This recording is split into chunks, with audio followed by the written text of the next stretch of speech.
Okay, we're gonna drop some trash today, and then we're gonna get off to an adventure. Collie's gonna get some gas. Everything's gonna be good, and then we're fueling up for some fun. Hello adventurers, and welcome back to my channel. I'm really excited about today. We're gonna show Collie something really neat just outside of Leadville, Colorado today, and we're gonna be taking her van to do it, so buckle up, Buttercup. It's about to be fun. After we got some gas, we decided we wanted some burritos, so I got this chunky chicken burrito, and Collie got, I think this is the Gordo burrito. Yeah, the Gordo burrito. This is the one that I've had before. It was really, really tasty. It's good. I'm I'm gonna try this one this time. I'm very excited about this, but we needed something to eat, and we're about to go off to an adventure. I'm gonna send Collie some information so she can find it, and we're off. Okay, the verdict on the chunky chicken is pretty good. I'm enjoying this, so kind of tasty. Definitely needed this today. Okay guys, our very first stop is at the Tennessee Pass and the Continental Divide. I love this particular trip down 24 from Leadville. It's beautiful. The mountains are gorgeous. You can see amazing things in every direction. And I knew Collie would like this not only for the beauty, but also for the interesting history along this way. This is a stretch of highway that is dedicated to the service of the 10th Mountain Division. The 10th started out training just down the road at Camp Hale, which I'm actually going to take Collie to today. It's going to be really fun. But along the way, you can see this mountainous, rugged terrain where so many people like to come out and recreate and do things now. And one of the interesting things about this was actually a proving ground for so many of the soldiers for World War II. This was an amazing place for them to be able to practice certain kinds of skills that you wouldn't necessarily be able to practice anywhere else. There's rugged terrain for climbing. They would snowshoe. They would also have to figure out how to rappel and do things like that. And they would do this during all the elements. That means the heat of the summer as well as the cold of the winter. Now up here it gets icy. It gets super, super icy. And so this was something that would be very difficult, and it would form these soldiers to be something that would be quite beneficial to the United States whenever they would move forward into the war. The reason for that being that they were able to be skilled in attacking a variety of different capacities. And because of that, they were able to get into places that previously soldiers might not have been able to do. And so today I'm going to be showing Collie some of this history. I think you're going to enjoy it. Now, you can pick up the Continental Divide in several areas of Colorado. One of my favorite driving tours is Independence Pass, and there's an amazing viewpoint there as well. But this one's a pretty cool one because you can see right over here they have little pit toilets. They have an insert to the trail, and then you can just hop on. It's really, really nice here today. So it's a perfect day for people who are just doing a piece of the trail or picking it up from where they left off. The 10th Mountain Division lasted from 1941 to 1944, and you can see here, just like we were talking about, how they would train in the mountains. They would do advanced ski training at Cooper Hill, and it's also known as Ski Cooper, and it's just east of this location. They have also mules that were hauling supplies during maneuvers, and you could see that snow is deep, deep, but they would have these mules trekking across in order to get to these training facilities. But additionally, they have a rocky crag surface, which we'll be able to find when we go to Camp Hale in a few minutes, and they would do rappelling and climbing at this particular facility. There's a lot of really interesting history with the 10th Mountain Division here in Colorado, and you can find insertions into history at various museums through this story as it kind of tracks from place to place. But I really love sharing this piece of history because it's just so unique, and also it was credited for being something that helped us to win the war ultimately, because these guys could go places that others just couldn't go. Now, as you can imagine, it was not easy to become one of these guys. It took a lot, and you couldn't just come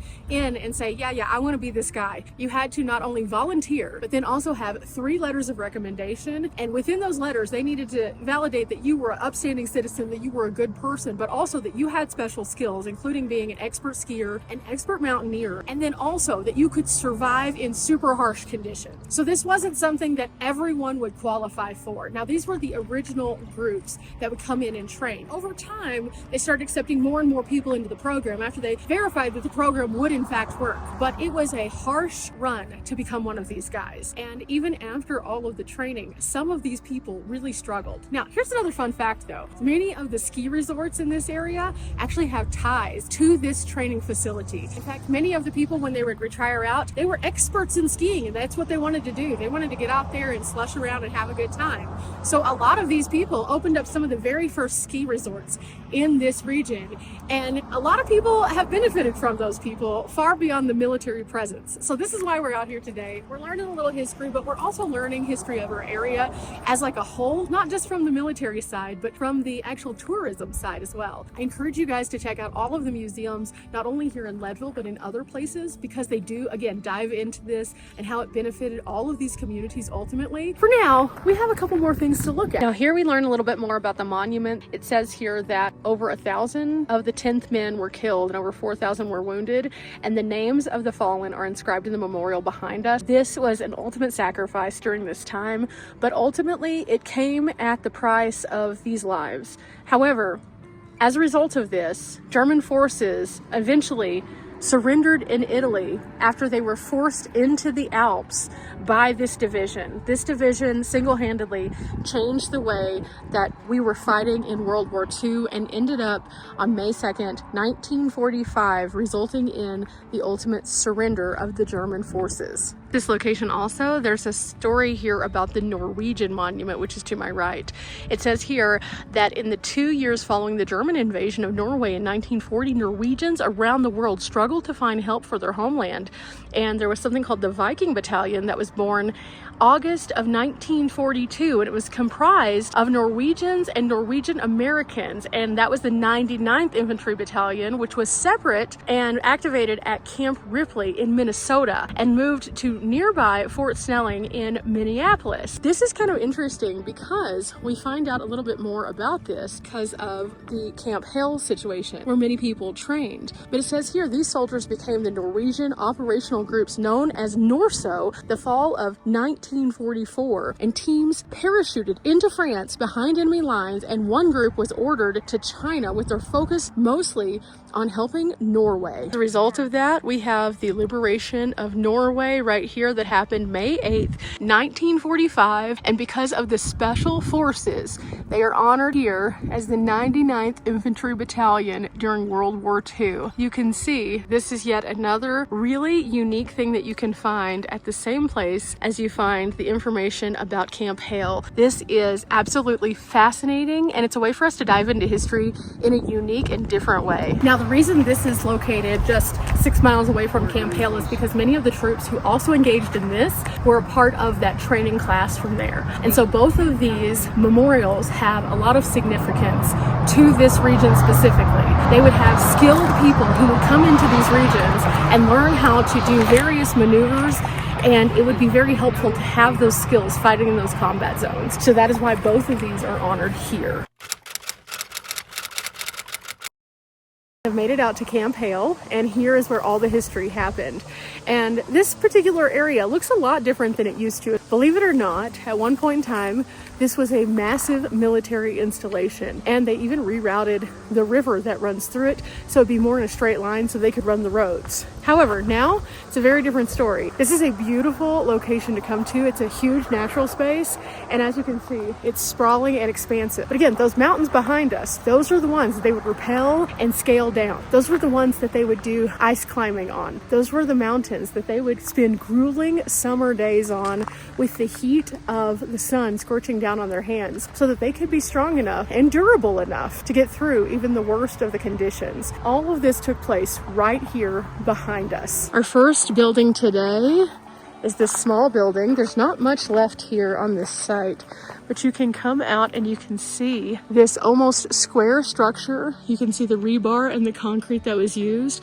Anything that could be moved out of this area was taken down and completely erased from our visual history. You can see all of this at one point would have had buildings all through it, but only a few of these were stone like this and remain today. So we get a little taste of what it was like during that time of training by coming out and seeing these a bit closer. As we walk through, we get a little bit closer to the edge here, and there is one opening where you can see what this looks like. And I'm not sure what this building would have been used for. There's no context for the sign, just exposed rebar and cement and this open space that you can look in and see is now a lot worse for wear. Now, of course, with any abandoned structures, I do not recommend going inside of them, so you can look at them from a distance, but do not go inside. There are signs all over the place basically telling you that these areas are restricted for access. Do not go inside of them because they may not be secure. And so we're going to respect that, and we're just going to look at them in the vantage points that we can, and we're not going to crawl up in there because who knows, bad things could happen. So there's another one over here also. It is very clearly marked that you cannot go beyond a barrier, and again, we're going to respect that. Always listen to the rules, guys. It's part of being a good steward of the land. It's part of having spaces like these, and we want to keep these places, so let's follow those rules. Now there's a big parking area here, and we're about to go over here to get a little bit more context of the location. There's some signs that give us some detailed accounts as to how this particular area might have been used and also what might have happened in these areas during the training. So here we have the context of the site itself and what all might have been here during the Camp Hale days. You'll notice that we are standing right here, and the building that we were in is somewhere in this vicinity right here. So you'll notice all of these buildings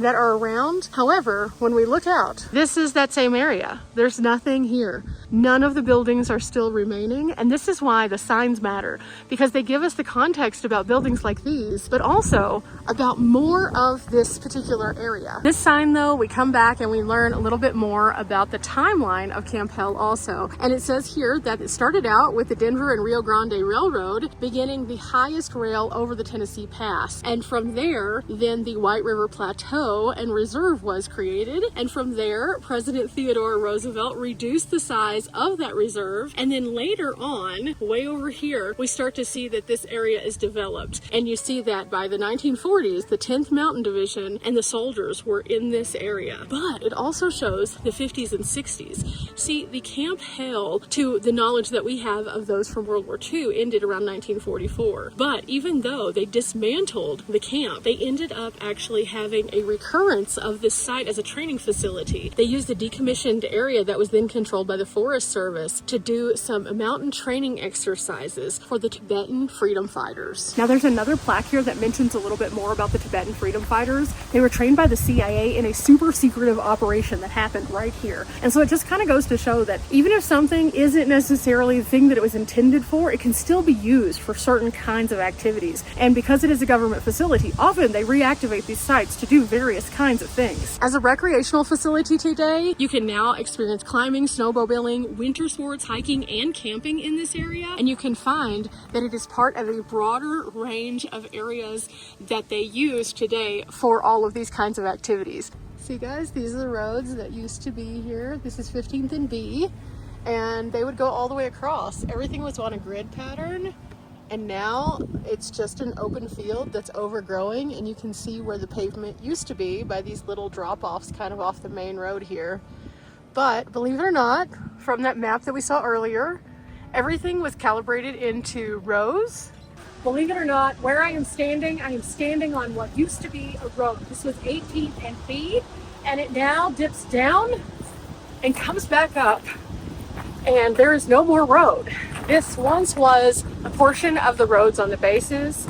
You can see them kind of marked in every direction by the wooden signs just for reference of space.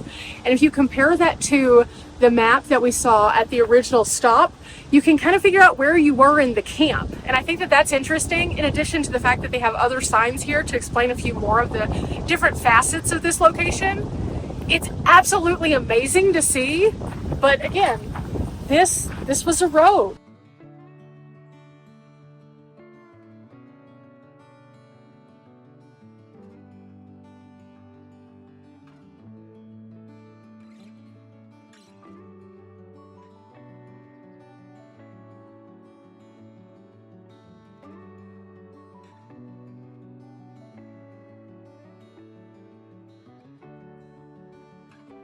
Okay, we made it to the main structure here at Camp Hale, and this one is one that I just found super fascinating. The last time I was here, I was able to really share a little bit more of it with you guys.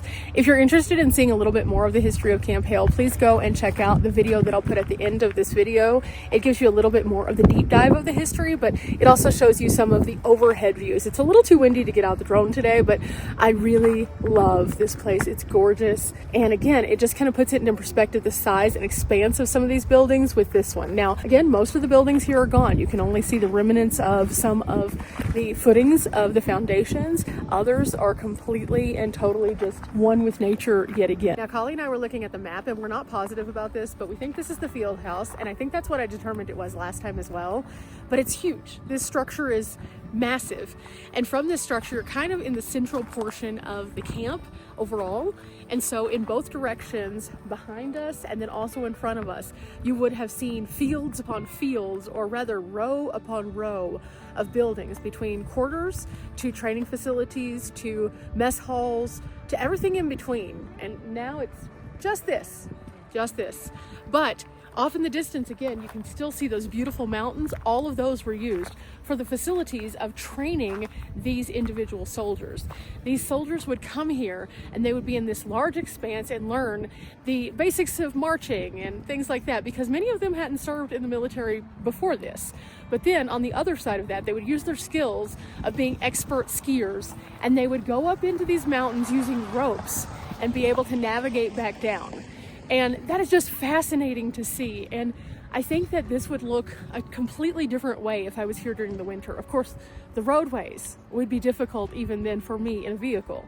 However, knowing the harshness of the conditions, just envisioning that, what it would have been like, buildings like this, it's fascinating. By the time that we get to the back of camp, we find the rock climbing wall, and right in front of us you can see it's huge. But more importantly, you can see that there are people who still climb today. It's pretty fascinating to see that. But here you get to learn a little bit more about what exactly it was to be a 10th Mountain Division troop learning to climb in these capacities. And they would train on the cliffs summer and winter regardless of the weather. They would do ice climbing, or they would do climbing with their hands getting nice and hot.